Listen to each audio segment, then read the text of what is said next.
예수님께서 6월절 6일 전에 베다니의 나사로의 집을 다시 찾아가는 내용, 오늘 말씀에 기록이 되고 있는데, 나사로, 우리가 아는 바와 같이 죽었다가 3일 만에 예수님에 의해서 다시 살아난 사람입니다. 그 집에 예수님께서 다시 찾아가셨죠. 왜 그 집에 다시 찾아가셨을까? 2절에 보면 이렇게 말씀합니다. 거기서 예수를 위하여 잔치할세. 예수님을 위해 잔치를 준비했다. 자, 이것으로 볼 때 그 나사로, 또 그의 누이 마르다가 자기 그 오라비를 살려주셨으니까, 또 나사로 입장에서는 죽은 자기를 살려주셨으니까 감사하는 마음으로 예수님을 초대하지 않았을까. 그리고 예수님께서 그 초대에 응하고 그 집에 오시지 않았을까, 이렇게 생각해 볼 수가 있습니다. 이제 잔치가 진행이 되는데, 그때 이 마리아가 특별한 일을 예수님에게 행하게 되는데, 3절에 보니까 마리아는 지극히 비싼 향유 곧 순저나 나드 한 근을 가져다가 예수의 발에 붓고 자기 머리털로 그의 발을 씻으니 향유 냄새가 집에 가득하더라. 무슨 일을 합니까? 아주 비싼, 지극히, 이렇게 그런 단어를 쓰고 있는데, 그 향유를 가지고 왔습니다. 그리고 예수님의 발에 부었습니다. 그리고 자기 머리털로 그의 발을, 예수님의 발을 씻었다. 그리고 향유 냄새가 온 집에 가득하게 되었다. 이렇게 오늘 말씀이 이 장면을 묘사하고 있는데, 이 모습을 본 가룟 유다가 어떻게 반응하냐면, 가룟 유다 같은 경우에는 이 계산을 하는 사람 아니었습니까? 그러니까 머리가, 이 계산이 굉장히 빨랐죠. 이 5절에 보니까 이 향유를 어찌하여 300데나리온에 팔아 가난한 자들에게 주지 아니하였느냐. 이건 비단 유다뿐만이 아니라 아마 거기에 있는 사람도 비슷한 생각을 할 수 있었을 것 같아요. 유다는 뒤에 나오는 말씀처럼 정말 가난한 사람들을 위해서 그런 생각을 한 것이 아니라 그걸 어떻게든 자기가 가져보려고 하는 그런 마음이 있었을 것 같아요. 예수님을 초대했으니까 뭔가 좀 보상이 주어지겠지 하면서 그런 생각을 했을 텐데, 어쨌든 이 300데나리온, 그 당시에 그 일당 하루를 일하면 받을 수 있는 돈이 1데나리온이니까 300데나리온은 1년 동안 쓰지도 않고 거의 다 모아야지만 이게 모을 수 있는 그 돈이 300데나리온, 그러니까 굉장히 적지 않은 큰 금액이라고 할 수 있습니다. 자, 그러니까 유다가 그렇게 지금 말하고 있는 거죠. 자, 그런데 예수님께서 이렇게 말씀하십니다. 7절에 보니까 그를 가만두어 나의 장례할 날을 위하여 그것을 간직하게 하라. 예수님은 마리아가 그렇게 하는 것을 중단하지 않으셨습니다. 그냥 그대로 하라. 그가 하는 행위를 간직하게 하라. 이렇게 말씀하십니다.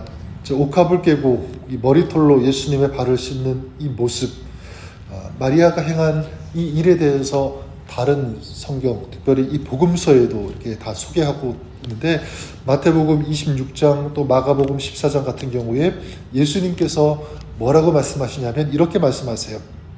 너희가 어찌하여 저를 괴롭게 하느냐? 저가 내게 좋은 일을 하였다. 이렇게 말씀하십니다. 마리아가 나에게 어떤 일을? 좋은 일을 했다. 이 좋은 일, 칼로스라고 하는 단어를 사용하는데, 그냥 단순히 좋다 그 정도가 아니라 굉장히 가치 있는 아름다운 일, 굉장히 극찬이라고 할 수가 있습니다. 뿐만 아니라 예수님께서 이렇게 말씀하시는데, 다른 복음서에 보면 내가 진실로 너희에게 이르노니, 진실로는 반드시 하나님께서, 우리 주님께서 하시겠다고 하는 의지, 약속이죠. 온 천하에 어디서든지 복음이 전파되는 곳에는 이 여자의 행한 일도 말하여 저를 기념하리라 하시니라. 복음을 전할 때 이 여자가 행한 일에 대해서 기념하고 말하겠다. 정말 굉장히 놀라운 그런 말씀 아닙니까? 마리아는 예수님께서 보실 때 정말 아름다운 일, 가치 있는 중요한 일을 했다라고 볼 수가 있습니다. 예수님께서 이 복음이 전파되는 곳에 마리아가 행한 일을 기념하시겠다고 하실 만큼 저는 이런 생각을 해보게 됩니다. 이 말씀을 우리가, 또 여러분들이, 제가 들었으면 얼마나 좋겠는가. 저는 그런 의미에서 여러분들을 축복합니다. 저는 여러분들이 주님으로부터 이렇게 칭찬받는, 자랑이 되는 그런 성도의 삶을 여러분이 살아가시기를 주님의 이름으로 다시 한번 간절히 축복합니다. 어떻게 그렇게 될 수 있을까? 그런 생각도 해보게 되겠죠. 어떻게 그런 정말 주님의 자랑이 되는, 칭찬받을 수 있는 성도가 될 수 있을까? 그러면 지금 여기에 나오는 마리아처럼 우리도 300데나리온이 되는 이 향유를 깨고 예수님에게 부어야 되는가? 물론 그랬으면 좋겠지만 그렇지 않습니다. 여러분, 이 300데나리온은 이 향유를 깨었다는 것 자체가 아니라 그 속에 있는 저는 이 마리아의 마음이 더 중요하다고 생각해요. 마음. 어떤 마음이었을까?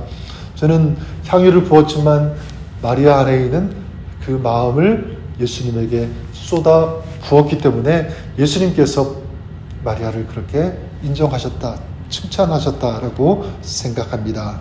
어떤 마음이었을까?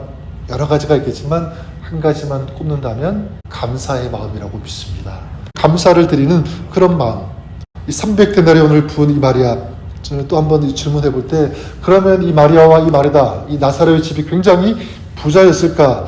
그런 생각해 볼 수 있습니다. 서슴없이 엄청나게 그 값어치가 있는 걸 깼으니까, 사용했으니까 대단한 부자가 아니었을까? 근데 그렇지가 않아요. 절대로 부자가 아닙니다. 어떻게 알 수 있는가? 2절을 보면 알 수가 있는데 2절에 이렇게 말씀하고 있죠. 거기서 예수를 위하여 잔치할새 마르다는 일을 하고 이렇게 말씀하고 있습니다. 예수님을 위하여 잔치 음식을 준비하고 있는데 누가 직접 일을 하고 있습니까? 마르다가 직접 일을 하고 있다. 만약 이 마르다와 이 마리아의 집이 부자였다면 마르다가 직접 일을 할 필요가 있을까요? 그러지 않았을 거예요. 종들을 아니면 사람들을 시켰을 것입니다. 그러니까 직접 음식을 만들었다고 하는 것은 무엇을 의미하냐면 그냥 이 집은 보통 사람처럼 평범한 환경에서 살아가는 굉장히 잘 사는 그런 사람이 아니라 지극히 보통 사람 수준으로 살았다는 것을 의미하고 또 우리가 추측해 볼 수 있습니다. 자, 그런 가정에서 이 300데나리온의 옥합을 깨뜨린다. 어떻게 그럴 수 있었을까 말씀드리지만 저는 감사하는 마음, 이 마음으로 드렸다라고 볼 수 있습니다. 이 성경의 여러 가지 이 정황들을 보면 마리아는 특별한 그런 경험들을 많이 했습니다. 귀신이 들리기도 했고 또 정말 힘겨운 그런 삶을 살았던 것으로 추정할 수가 있는데 그런 마리아를 예수님께서 만나 주시고요. 치유해 주시고 사랑으로 용서해 주시는 그런 놀라운 은혜와 은총을 마리아가 경험했습니다. 거기다가 지금 자신의 오빠 이 나사로를 살려주시기까지 했으니까 얼마나 큰 사랑을 받은 것입니까? 그래서 마리아는 어떻게 하냐면 그 받은 사랑, 그 은혜에 감사하고 싶었던 거죠.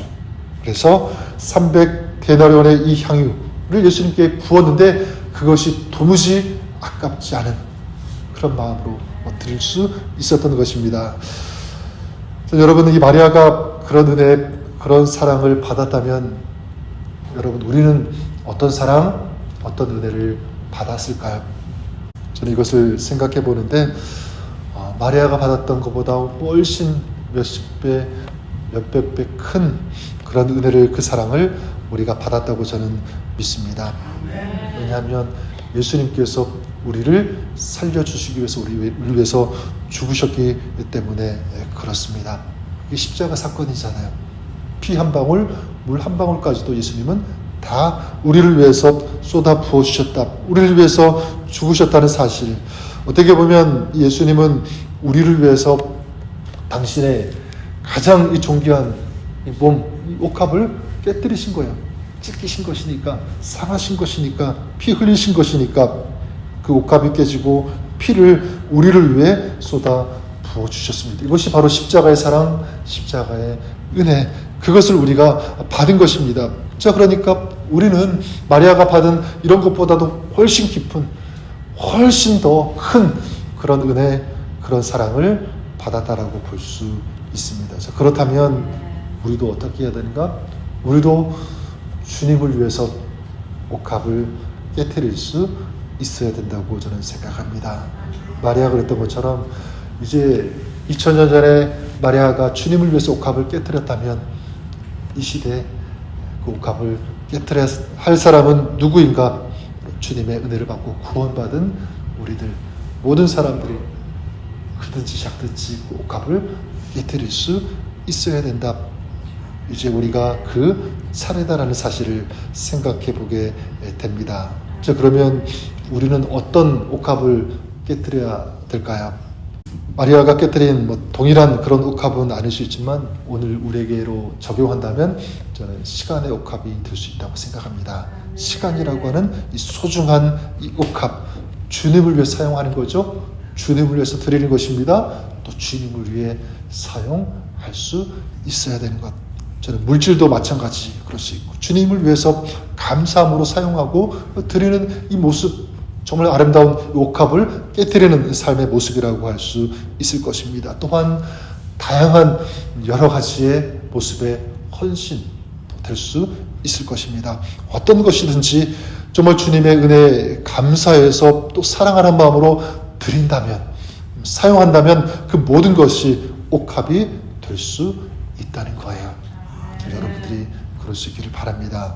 혹시 나는 이 정도밖에 없는데, 시간도 그렇고 물질도 그렇고 여러 가지 형편이 이 정도밖에 안 되는데, 상관없습니다. 여러분, 주님께서 보시는 것은 크기가 아니라 저는 그 마음 중심이라고 믿습니다. 어떤 마음이죠? 말씀드렸던 것처럼 감사하는 마음이 거기에 담겨 있다면, 작은 물질이라도, 작은 시간이라고 할지라도, 조그만 헌신이라고 할지라도 거기에 감사를 담고 사랑하는 마음을 담아서, 정성을 담아서 그것을 주님 앞에 드렸다면 주님께서는 이 여인의 이 옥합을 기쁨으로 받으셨던 것처럼 오늘 우리가 드리는 그 모든 것 우리 하나님께서, 우리 주님께서 기쁨으로 받으실 것이라고 믿습니다. 과부가 드린 이 2렙돈 우리 주님께서 가장 큰 제물로, 예물로 받으셨던 것처럼 마찬가지예요.